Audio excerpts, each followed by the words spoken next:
How about now? Can you hear me now? Test one, test two, test anything. Test. Tickles. Anyone? Test, test. Okay. You can hear me now. Woo! The quintessential professional J-Cow with you. This is the pre-party, a presentation of Alliance-Wrestling.com, your number one source for news and information for the National Wrestling Alliance. My name is J-Cow, and I've been talking to you, but unfortunately my microphone was not working, but it sounds like it's working now. So we will proceed. Good Lord. Just once, I'd like this thing to go off without some sort of technical issue. Anyways, we've been doing this for 2 years now, and I still haven't been able to do this without some sort of tech issue. So if you're looking for a professional, well-produced podcast, you've come to the wrong place. But if you want to hear hot takes when it comes to the NWA, then you are in the right place. Again, this is the pre-party. I'm J-Cow. I see a bunch of you guys are here already in the chat. Welcome, welcome. I see Bobby Petito's here. Willie's here. The great Hisa is here. I see Jeremy Wrestling with the MMA is here. Dave Scooby's in the house. Samar, all Retro Cave. Welcome to the show. Glad that I could make an ass out of myself for your guys' for your viewing pleasure. Hey, did you know that your women's world champion was here in Southern California this past weekend, with victories over Deonna Purrazzo and advancing to the finals of the XPW Women's World Championship Tournament. Now, that was a tournament that also saw the return of Lady Snow. It also saw, actually, I have the match right here. It had Kamille Brickhouse faced Deonna Purrazzo in the first round. Ludark Shaitan defeated Lindsay Snow in the first round. Now, Ludark Shaitan, who I'm not familiar with, formerly wrestled as, I guess that's what she wrestled as Ludark. I've never heard of her before. Apparently, she's from Mexico. And then also Sage Sin Supreme wrestled against Chelsea Green. And, of course, Taya Valkyrie stepped in the ring with Steph DeLander, who is known as Facebook, which is a great name, or Persia Pierota. So, pretty cool. A very international feel for XPW, of course, included the Women's World Champion. And she, along with the other ladies, competed to crown a new Women's World Champion. So the first round matches were single round, and then the conclusion of the tournament became a four-way, where Taya Valkyrie walked away winner. Now, Taya Valkyrie, also a member of the NWA roster. She was at Alwayz Ready. I don't know if she's been booked yet for the 74th anniversary show, but she's currently the the AAA, AAA, Reinas de Reinas champion. She famously won just a few weeks ago and then proceeded to call out AEW Women's Champion and former NWA Women's World Champion Thunder Rosa, in which could be a very exciting match for the folks down in AAA to feature the AEW Women's Champion versus their version of that title as the Reina de Reinas champion. She's also the MLW Featherweight champion, defeating Holidead. Holidead, some of you might know, is the champion in Mission Pro Wrestling that has a lot of ties to the National Wrestling Alliance. Holidead, however, hasn't competed for the NWA in the Billy Corgan era. And she's also, Taya Valkyrie, is also an Impact Tag Team Champion, recently winning those titles just at the last pay-per-view. So she's walking around with a bunch of championship titles, looking very dastardly, very impressive, holding, again, the AAA Women's Championship, the MLW Women's Championship, the Impact Women's Tag Team Championship, and now the XPW Women's Championship. All in all, making the case that maybe she could be the one to challenge the one-time champion in Kamille. I mean, think of it this way. You're talking about a woman who's had experience all across the world, was a member of the original Perros del Mar, wrestled in Mexico quite extensively, has trained. She actually was a member of the NWA roster years ago when she was competing in ECCW. That's Extreme Canadian Championship Wrestling in British Columbia. Not British Columbia, British, maybe it is, I don't know. In Northern California. California, good Lord. Maybe you should just end the show.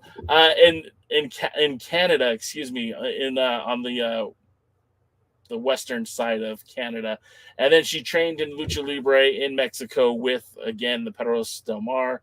Part of that tag team. Of course, she's gone on to hold Impact Women's World Championship in the past. It was the longest reigning Impact Women's World Champion. Had competed in the NXT with the WWE.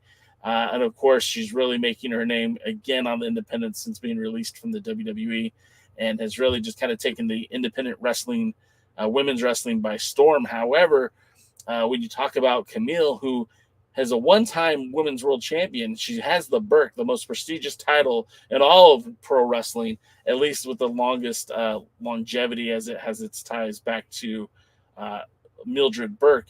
But she's the champion that has defended against AEW talent, has defended against Impact talent, has really taken that title all across the board, wrestling and promotions that are both affiliated and not affiliated with the NWA. And as a clash of two titans, maybe Kamille versus Taya Valkyrie is more feasible now than it ever was before. And perhaps we'll see that at the 74th anniversary show. I'm kind of curious. What do you guys think about that? I'm going to read some of your comments and see what you guys have to say. Let's see. Dave Baymiller said saw clips, looked awesome.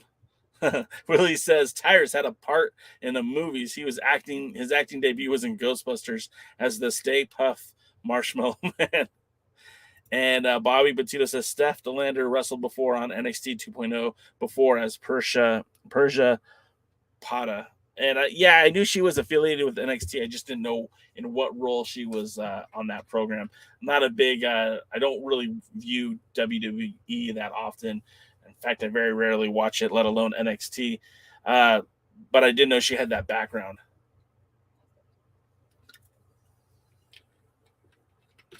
And I think as cool as it is that Taya Valkyrie and Kamille were competing in XPW in Southern California this weekend, I think it should be noted that our world's heavyweight champion was out in Louisiana wrestling for Wildkat.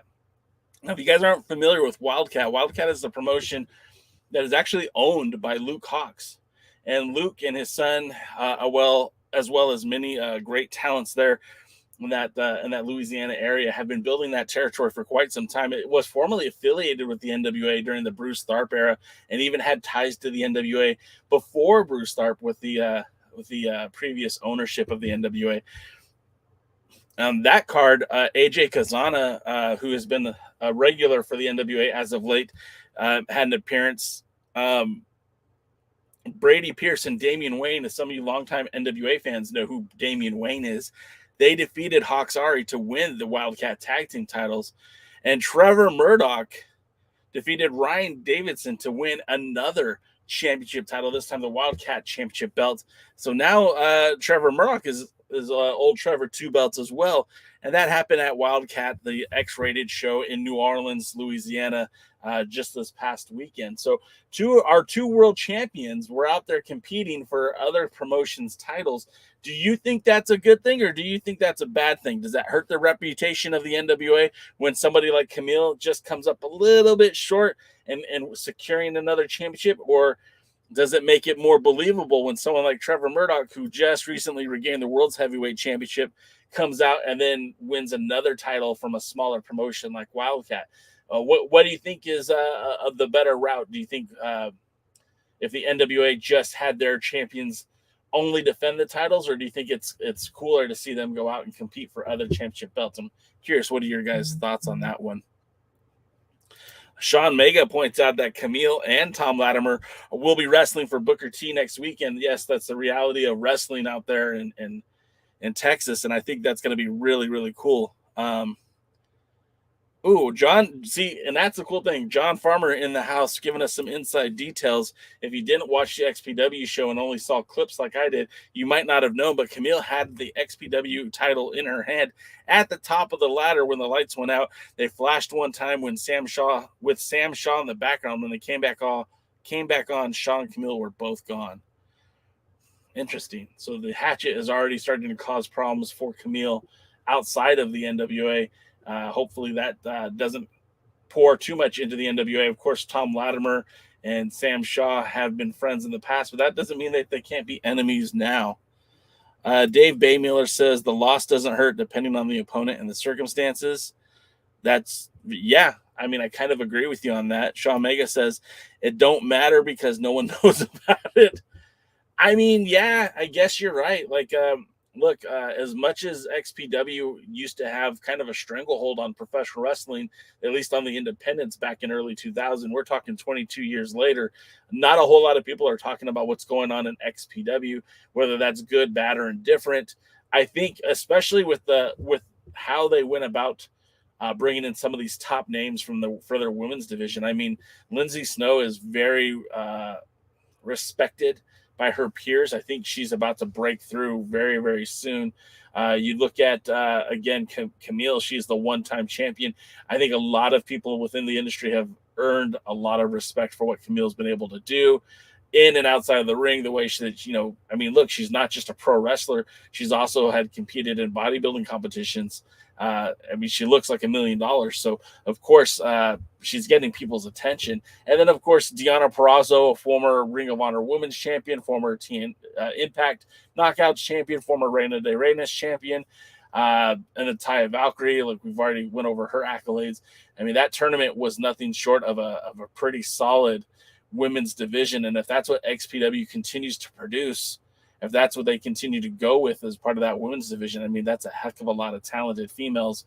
It certainly will gain some notoriety by putting on that level of talent on that kind of a show. So we'll have to kind of wait and see. Bobby Petito says he'd like to see Kamille versus Tasha Steelz for the Women's World Championship. Well, we heard Tasha Steelz kind of barking at Kamille recently on social media, specifically on Twitter, saying, stay tuned to my next match and maybe we can unify these belts. I don't know if I love that or not. And of course, Tasha is no longer the Knockouts champion. Jordan Grace is, but Tasha Steelz did spend some time in the NWA. She did see, while she was with the National Wrestling Alliance, Thunder Rosa was the Women's World Champion. So perhaps that's something she'd like to test herself and try to face Kamille. But I mean, what do you bring to the table? What do you have to offer Kamille? Because she's looking for the best top tier talent. If you're no longer a champion, do you still have the same je ne sais quoi that you would if you had that belt? Would you still carry the same gravitas if you were the Knockouts champion? I don't know. Wrestling with the MMA says collecting belts seems to be the in thing to do right now. I'm not sure how I feel about this. I mean, the way I see it is this, right? When you look at any wrestling, if there are no barriers, if there's no, no point of entry that we can't break through, then why not? If FTR is allowed to win the IWGP tag team titles and put another feather in their cap, I'm totally okay with it. They're the Ring of Honor champions. They're the AAA tag team champions. I mean, they're very well versed and very accomplished. Hell, our own Briscoes, who knows where they're going to be next, held the Impact tag titles shortly after winning the Crockett Cup. I mean, who knows where they're going to be when everything's all said and done with this new relaunch of Ring of Honor. I don't know if I have a problem with it either, but I don't hate it. That's for sure. Dave says, honestly, if it didn't have Twitter for wrestling, I would have known about it. I mean, that's true. I agree. Dave Scooby says, anytime an NWA champion defends their title, show a highlight video on the YouTube channel and insert it into Power Show. I agree. I think that's a wasted opportunity. We all understand that the NWA is what it is. It's not this multi-billion-dollar conglomerate. They cannot compete with the WWE. They can't compete with AEW. Hell, I don't know if they can even compete with Impact in terms of market penetration, in terms of how many people are watching the show, all of these things. But what they can do is when their world champion, Trevor Murdoch, Kamille, whatever, are appearing for XPW or Wildkat or, again, whatever, let's get some video of that. Let's put that on the show. I'd much rather see Kamille in the ring, throwing Taya Valkyrie around or Deonna Purrazzo around than a 10-minute promo that seems to go nowhere. And Chris Drummond brings up a good point. Don't you need permission from the promoter? Probably, yes. But that's also could be worked out with language inside of the contract. No, I mean, if I'm a wrestling promoter and I'm booking Homicide because he's the NWA World Junior Heavyweight Champion, then I think some language could be in the contract to make it the content could be available to the NWA to use to showcase that title match. That obviously that's got to be decided between multiple offices. Maybe that results in discounts and booking prices. I don't know. This is above my pay grade, but I think it would be beneficial to the NWA to do it. It doesn't hurt the other wrestling promotion because they're not going to air the entire match, just clips, and possibly send more eyeballs to the different product by saying, hey, you can see the full match by going to this streaming service or this YouTube page or whatever. Let's see. Bobby says Poyo Del Mar was on NWA last Saturday. Yeah, we've been cheering her on from afar.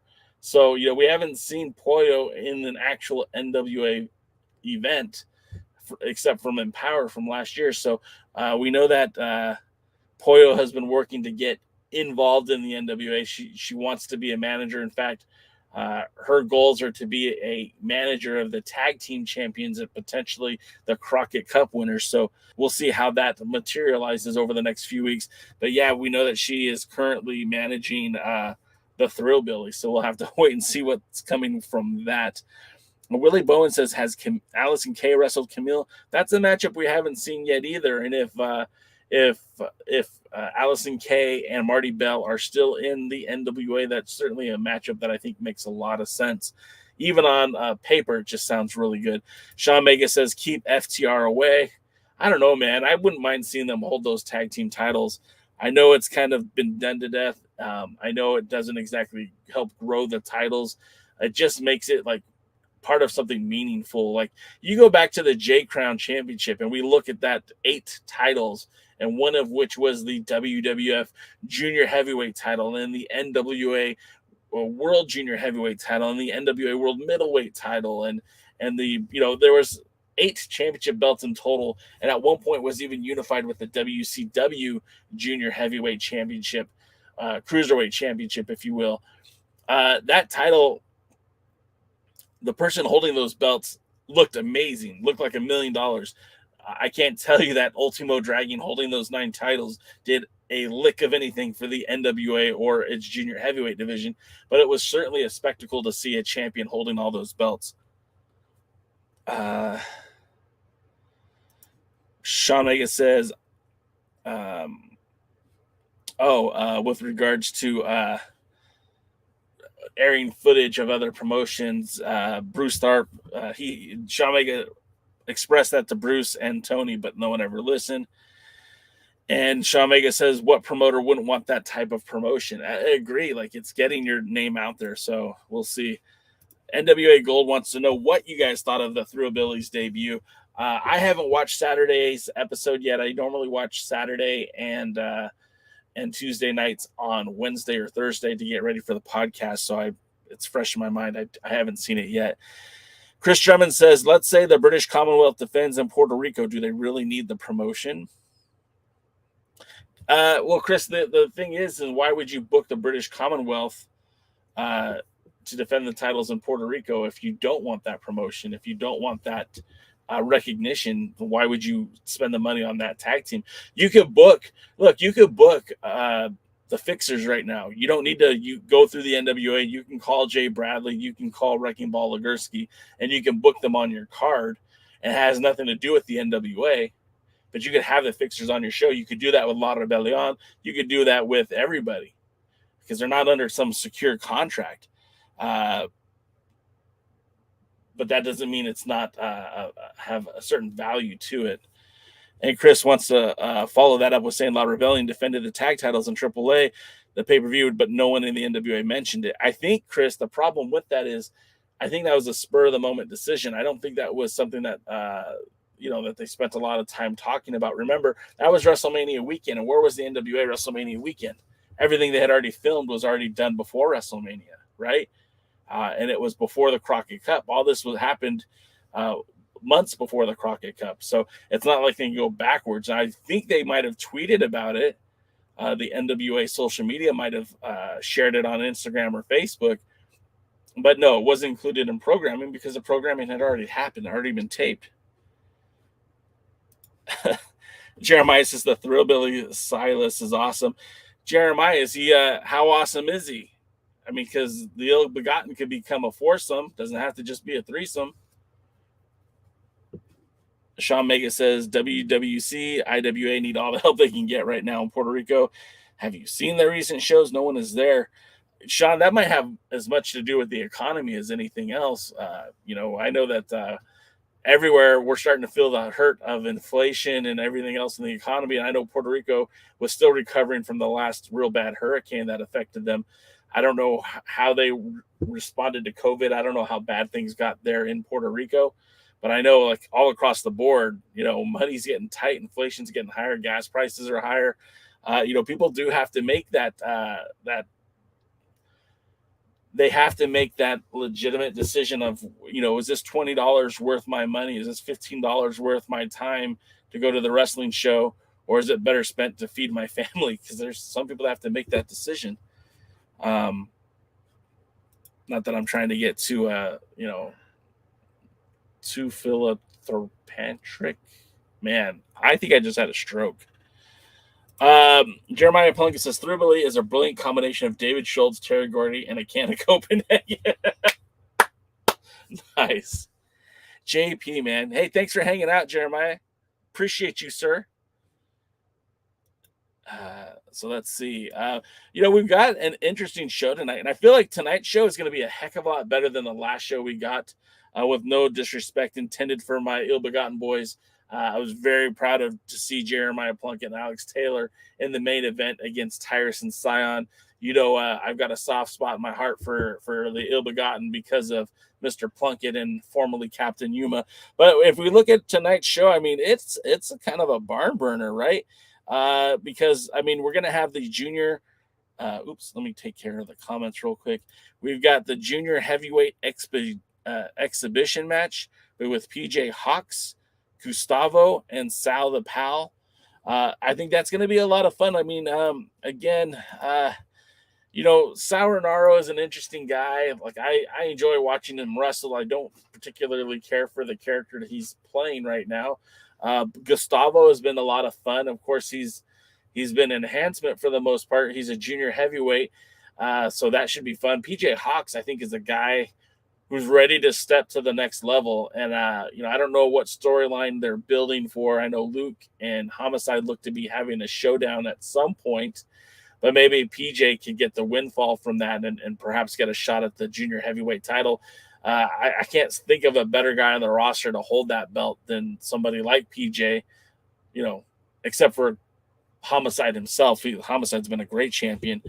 Also in action tonight, and this one's kind of a head scratcher too. We have a very odd pairing of Missa Kate and Jennacide teaming against Chelsea Green and Max the Impaler. All of this just doesn't make sense to me.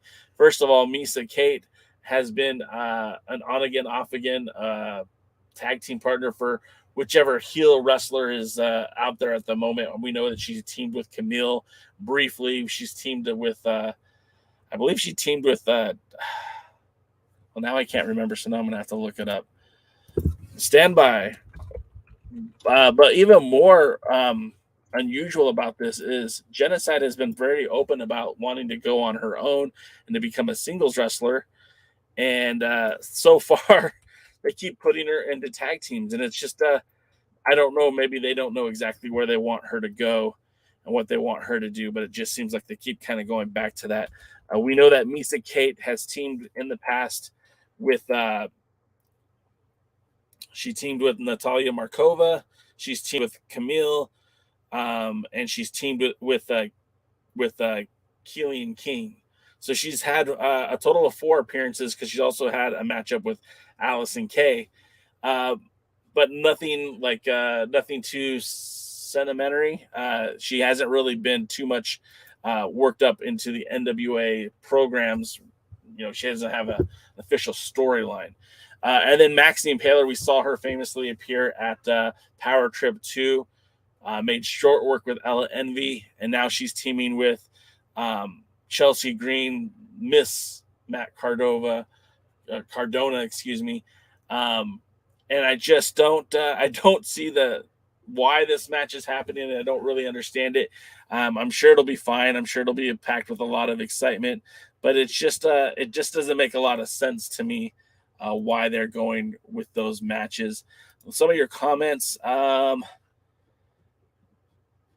Sean Mega says tonight's main event will be fun, and we'll definitely get to that in just a minute. Dave says 4 matches. Hell yeah. Yeah, last week felt odd. Like, I felt like we only got the 2 matches. They probably could have stretched that out to 3, but, whatever. Willie Bowen says, is there any more lady wrestlers from Mission Pro coming to NWA? I don't know that specifically. I don't know for sure, but I'll let you know when I know. The great Hisa says Ultimo Dragon held 10 titles at one point with the NWA middleweight.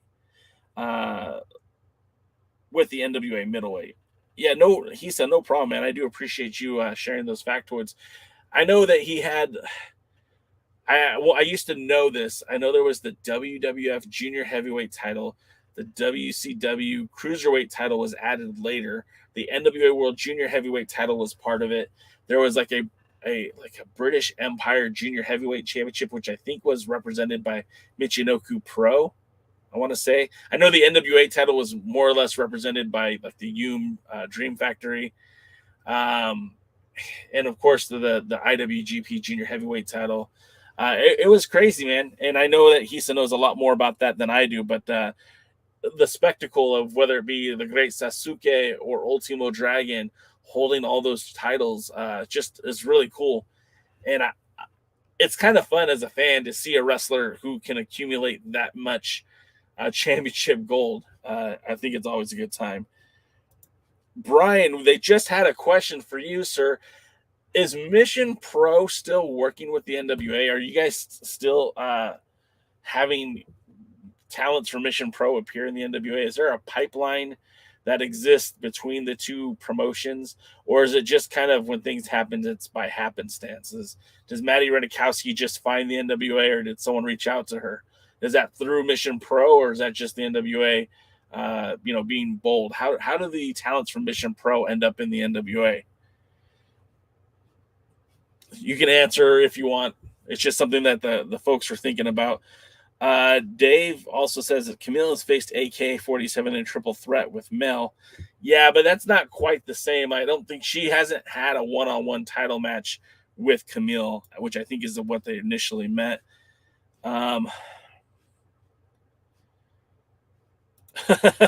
Brian says, when things happen, they happen. That makes the most sense. I mean, look, we all like to think that there's this magic forbidden door that really does exist, but the reality is that the NWA can use anybody they want to use that's not contractually obligated to wrestle somewhere else. The girls that wrestle at Mission Pro, the women, excuse me, that's condescending. I don't want to be rude here. The women of Mission Pro, I mean, obviously there's some places they won't work out of respect to Brian and Thunder, but they can pretty much go anywhere they want to without any problems, I assume. And it just, when things happen, they happen. Thanks for the clarification, Brian. Yes. So it's one of those deals where, like, with Maddie shows up, that's great. If Holidead wants to participate, if La Rosa Negra shows up, any of these ladies are allowed to come to the NWA. Likewise, if the booking makes sense, if bringing Kamille to Mission Pro makes sense, if bringing Kylan King back to Mission Pro, or Ella Envy and Kenzie Page, if it makes sense, it makes sense, but it has to make sense, And as any independent wrestling promotions, like, you don't want to necessarily spend the most for talent. You want to put on the best equitable show. So if you can get one talent for $100 and one talent for $50 and they're about the same, sometimes you'll go with the cheaper talent just to make sure that the show itself is making better money. Now, if that $100 talent can bring in a lot more value, then of course you bring in the person with the most value. But it's all about putting asses in seats when it comes to pro wrestling. If you can get a butt in every seat, then you're doing your job. Let's see. Willie Bowen says Jennacide is his crush, as well as Allison Kay and Kenzie Page. Fair enough. Sean Mega says, I hope Kamille scouts the women at Reality Wrestling like High-End, Promise Braxton, and Raquel. Yeah, I mean, look, and that's the thing. That women's the camera's out of focus. Thanks, Tim. Appreciate the heads up. More from Mission Pro. Brian says Killing King is always MPW. Same with Maddie. They're just making money anywhere they can until they get a contract. Exactly. And I'm sure that's completely understandable with Mission Pro, because again, they want the women that are working there, they want them to succeed.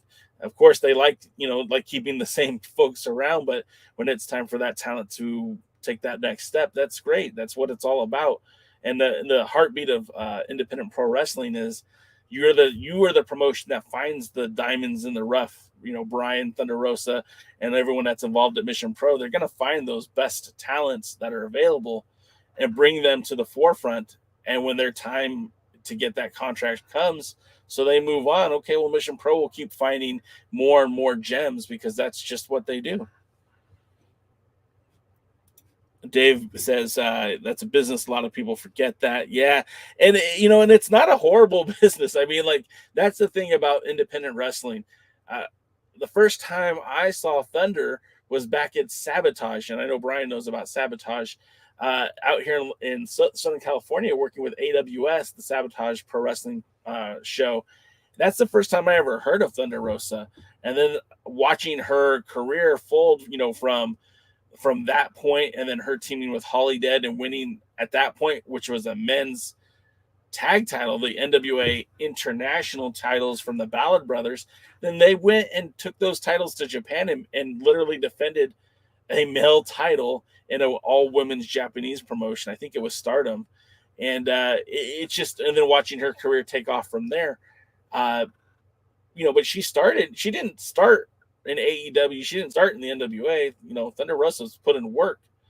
And likewise, the talent that they find, they're looking for those people who have a desire to succeed.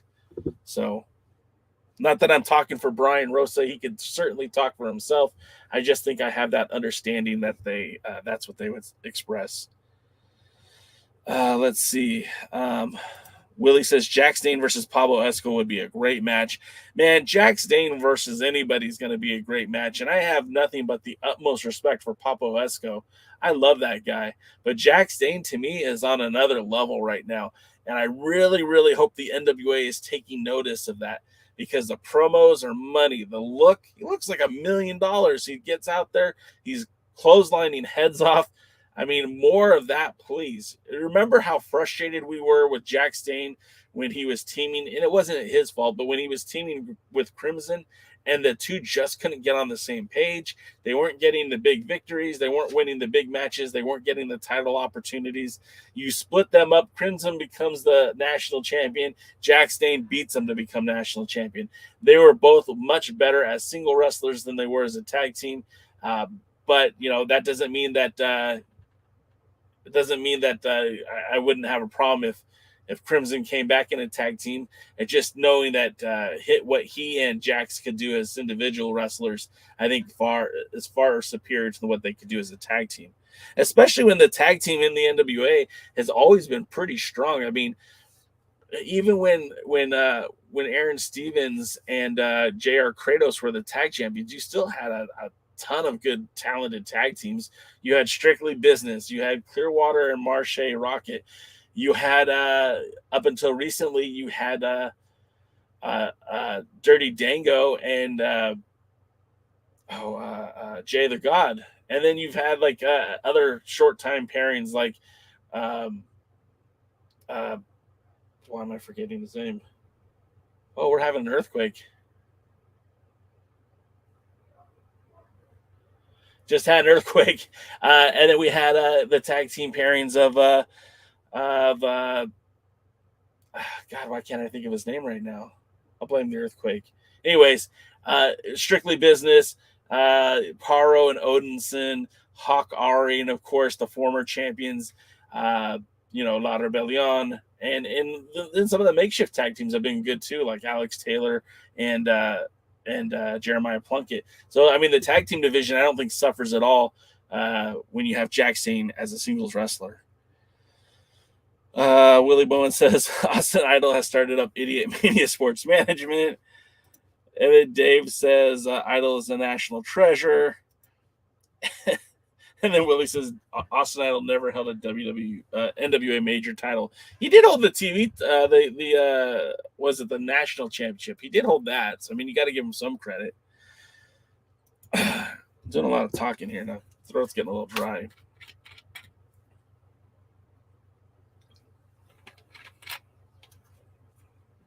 And then also on tonight's card, we're going to hear from former champion Matt Cardona.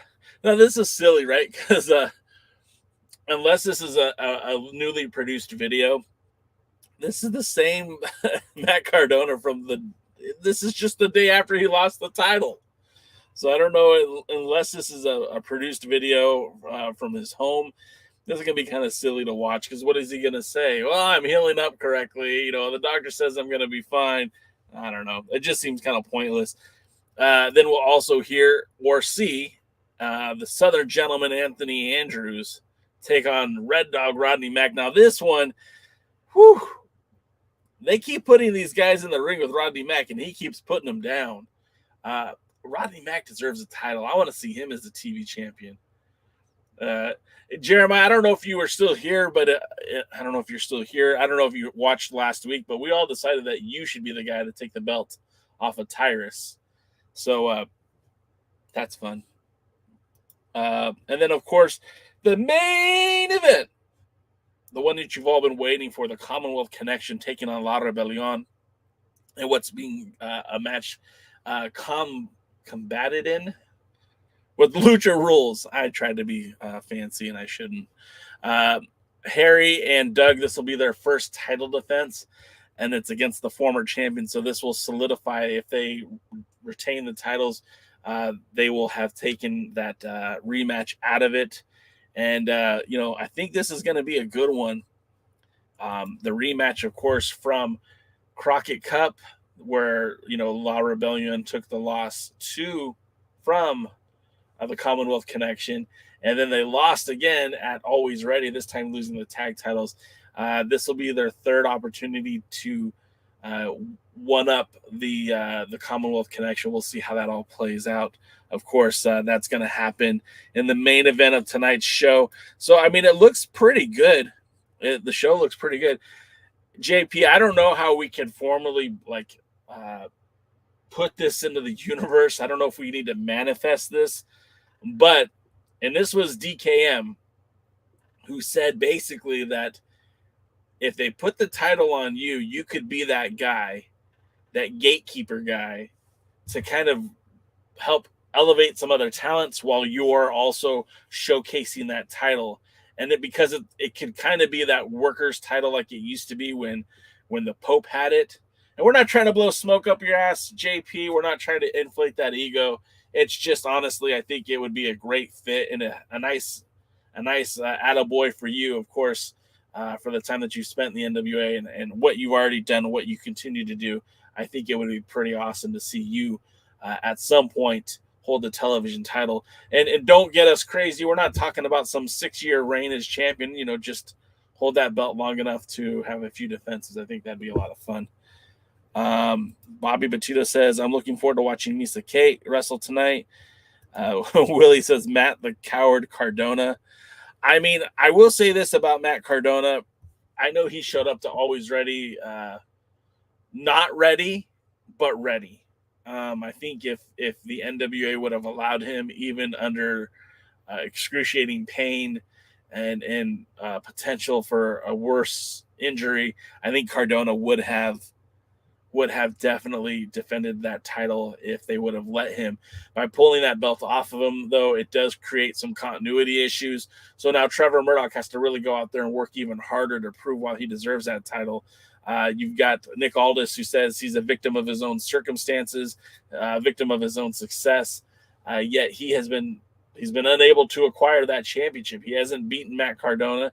He hasn't beaten Trevor Murdoch. It's time to just shut up and put up if you're Nick Aldis.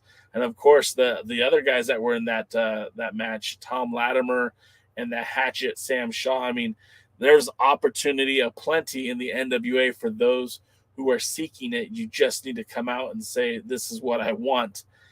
Billy is always really open to listening to these title match demands, and more often than not allows them to happen. So not only should Jeremiah Plunkett be out there honking about a TV title shot against Tyrus, but Tom Latimer should be begging for that world title match. Sam Shaw should be begging for that world title match, because it feels like that's where it really just takes a lot of noise to get what you want in the NWA. And I mean no disrespect to any of those talents. Of course, any one of them would be a fun title match. More of your comments. See, Wrestling with the MMA agrees. Plunkett should definitely hold the TV title at the very least. See, Plunkett, you got a fan club here on the Alliance blog. We're rooting for you, pal. You and Alex Taylor. We'll go with a tag title run, but we'd rather see you with that TV title. It's a pretty belt too. You know it. Bobby Batista says, I'd like to see Eric Jackson wrestle in the junior heavyweight division on the NWA. Man, I don't want to see Eric Jackson wrestle Jack Stane anymore. The poor kid's probably got a concussion. Sean Mega says, Dane and Tyrus both hinted at going after the world title. Hints are fine. I want to hear them say, Billy, I'm invoking my number one contender clause. Or in the case of Tyrus, I need him to go beat one more guy so he can challenge for that title. Because the hints at it are, stop hinting. Come out and do it. And Jack Stane has that number one contender clause as being the national champion. Tyrus needs one more victory to cash in his lucky 7. Both these guys, let's go. Let's go. Can you imagine Trevor Murdoch and Jack Stane in the ring? That'd be the best Haas fight we'd ever see. And at least in Tyrus's situation, if he wins the belt, cool, he's world champion, he's done it. If he loses, cool, at least that TV title's open for somebody else. Jeremiah Plunkett. Dave Baymiller says Missa Kate was on Dark Elevation last night versus Ruby Soho. I wonder if that's why this match is airing this week. Matthew Underwood says Flip Gordon should be the junior heavyweight, should be in the junior heavyweight mix. You know, I don't know what Flip Gordon's status is at this point, right? Because the thing is you're not hearing about AEW / Ring of Honor signing new talents. Now we know that roster, the AEW roster, is extremely bloated. They have more talent than they have TV time for. And even with shows like Elevation and Dark, there's still not room for everybody on that roster. I don't know what the plan is, how they're going to wheel Ring of Honor out. We know that they have a show coming up soon. But I just don't know, man. They can't sign everyone. And if Flip Gordon's out there, he's definitely a guy who you think could help bring some more eyeballs to the NWA. And a match with him and Homicide sounds pretty good to me. I'm with you on that one, Matt. Sean Mega's with me. Been a Plunkett fan since Saw. Yeah, man. The Saw shows. Bobby says, who is the next challenge for Homicide? I mean, on paper, I'm telling you, it's probably going to be Luke Hawx or maybe even PJ Hawx. But you still got Colby Carino in the background. Jay Spade still has a number one contender spot. He should be able to challenge for that belt anytime. Of course, Rhett Titus could show up at any moment. A lot of people. Willie Bowen says NWA Power should focus on the heavyweight contenders for World's Heavyweight Champion and National Heavyweight Championships, as well as the Women's Championships and Women's and Men's World Tag Team Championship.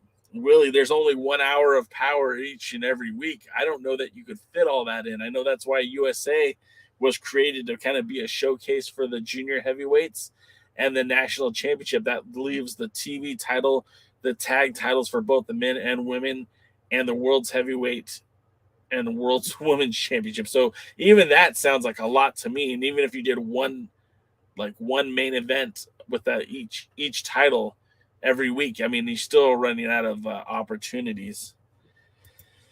Sean Mega says Flip is controversial. Yeah, he is, but let's be honest. This is the NWA. They haven't shied from controversy. I mean, they're the ones that brought in Tyrus amidst the chaos that was happening with Fox News and everything else that was going on. I don't know exactly how that all works out, but there was controversy and they still brought him in. They brought in Scott Steiner. They had Ken Anderson. And I'm not saying these guys are in and of themselves problematic, but have not shied away from controversy at all. So I don't think that's going to be an issue for the NWA. I think they would go for whatever draws the best. Like, look, Ryback is an idiot and Ryback says stupid things. But if Ryback could draw 1,000 people to your show, then there are 100 different wrestling promotions that would be stupid not to use Ryback. Matthew Underwood says controversy draws eyeballs. Sometimes yes, sometimes no. Look, they even used Austin Aries, and Aries is a very controversial, very polarizing professional wrestler. And if you can get a good match out of Austin Aries, it's not hard. It's dealing with all the other stuff that can be problematic. And we haven't seen him in the NWA essentially since the tournament to crown the new champion. Dave Baymiller says, is NWA USA taped at the same time as Power? I have no idea how it works. Yeah, Dave, essentially, they're all, as it is right now, typically 1 or 2 days of the several tapings will be used just for USA, and the rest of it will be used for Power. A lot of times they'll do pre-show stuff, pre-matches before the pay-per-views will air on USA. But I don't think they have a very exact formula. I think they just film whatever they can, however they can, for the entirety of the weekend of the pay-per-views and the 2 or 3 days of TV tapings afterwards.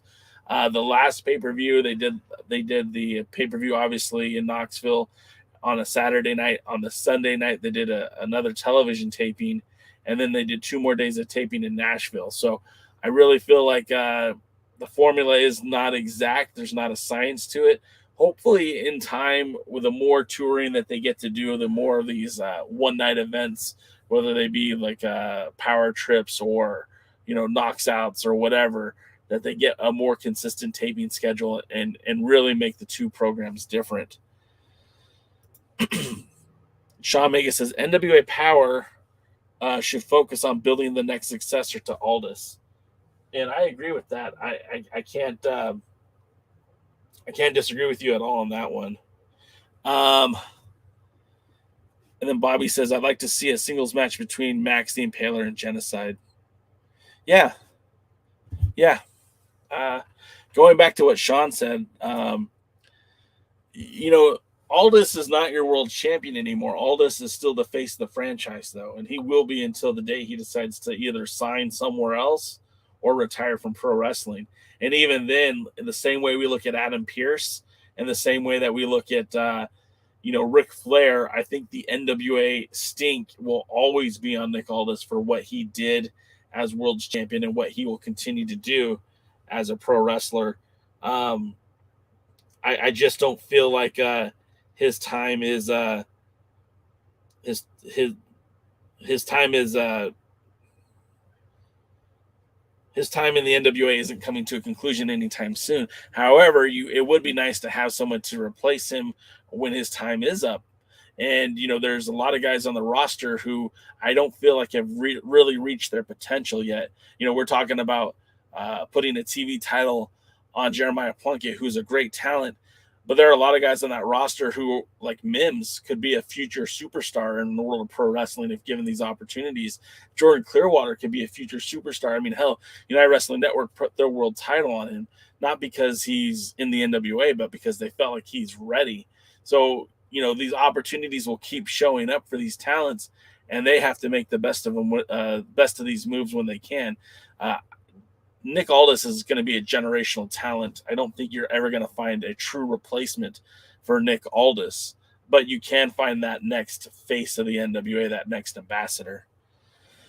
But my phone is blowing up, and we're getting close to being real close to starting Power. So we're going to end it here, guys. A little bit short today. I apologize. But like I said, my phone's blowing up, so I think I got to make some phone calls. I do appreciate you guys being here. I hope you guys had a fun time this week. We have some interesting things coming. Of course, if you guys were here last night, we had a great interview with SoCal Pros, former SoCal Pro champion, former EWF champion, Tommy Wilson, who he himself has challenged for the 10 pounds of gold. He was on talking about sobriety, talking about pro wrestling, talking about life after pro wrestling, talking about death. Died 3 times while in a coma in 2019. I hope you guys will check it out. I think it was I think he was very transparent and very open, and I really enjoyed that discussion. I hope you guys will check that out. Of course, starting tomorrow, Wednesday at 6 p.m. Eastern, 3 o'clock Pacific, will be the other Alliance guys, and that show is going to be a lot different from the regular Alliance guys. I hope you'll tune in, check it out. It's going to be Dave Scooby, Jeremy, who you guys know is wrestling with the MMA, and of course Tim from NWA Gold. going to be featuring a lot of topics, both NWA and outside of the NWA. I hope you guys will tune in and check that out. Again, that starts at 6 o'clock Eastern tomorrow, or 3 p.m. if you're out on the West Coast. I do hope you guys will check it out. And then, of course, if you enjoyed our pre-party, I think you'll enjoy our post-show wrap-up when we talk about Power and all things NWA Thursday night with DKM and myself. Maybe Jaden, maybe Tim, maybe somebody will come in and sit with us. Hell, maybe Jeremiah Plunkett will come in and sit with us one of these days. Hopefully we won't get you in any trouble. But, guys, I do appreciate you being here. I do appreciate the conversation. This is the pre-party, and we'll see you next time at the matches. Thanks for checking out the pre-party, a presentation of Alliance-Wrestling.com. You should hit that subscribe button and join our community. I also want to remind you that we recap NWA Power every Thursday at 8 p.m. in the live stream. We try to stay social, so find us at the Alliance blog. And until next time, we are